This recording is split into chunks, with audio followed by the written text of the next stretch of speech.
5 साल के बेटे का सिर काट कर खा गई मां, वजह जान हो जाएंगे हैरान।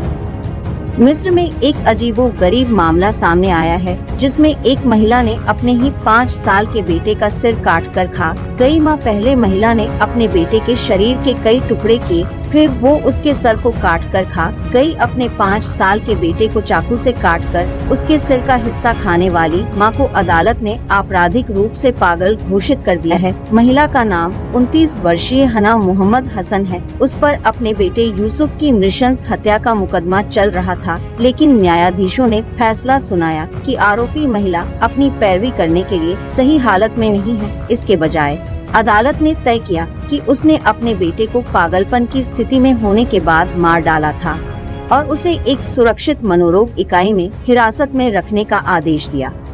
ये थी बेटे की हत्या की वजह।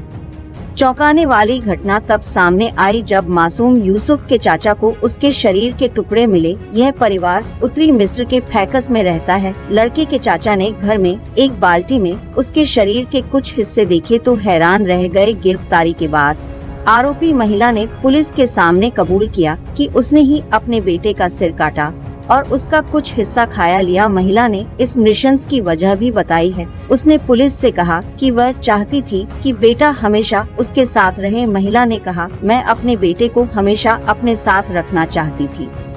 प्लानिंग के साथ दिया हत्या को अंजाम।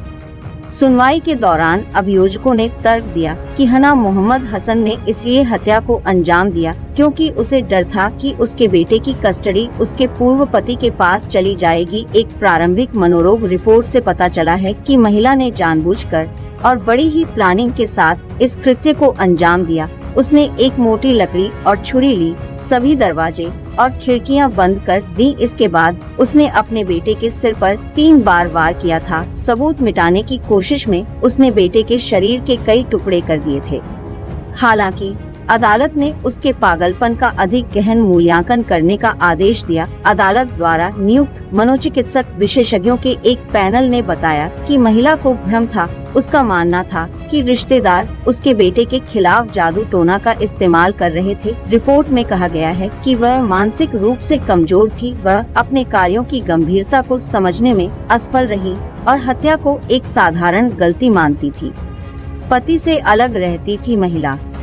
इसके परिणाम स्वरूप अदालत ने फैसला सुनाया कि उसे काहिरा के अब्बासिया मानसिक और न्यूरोलॉजिकल स्वास्थ्य अस्पताल में हिरासत में रखा जाना चाहिए। हना हसन और उसका 5 साल का बेटा यूसुफ अपने पति से अलग होने के बाद अकेले रह रहे थे। पति ने दावा किया कि उसकी पत्नी को अच्छे से पता था कि वह क्या कर रही है। पति ने अपने अतीत और अपने बेटे के साथ संबंध बनाए रखने के अपने प्रयासों के बारे में भी बताया। इससे पता चला कि हसन ने बच्चे को उससे दूर रखने और उसके दिल में नफरत बोने की कोशिश की थी।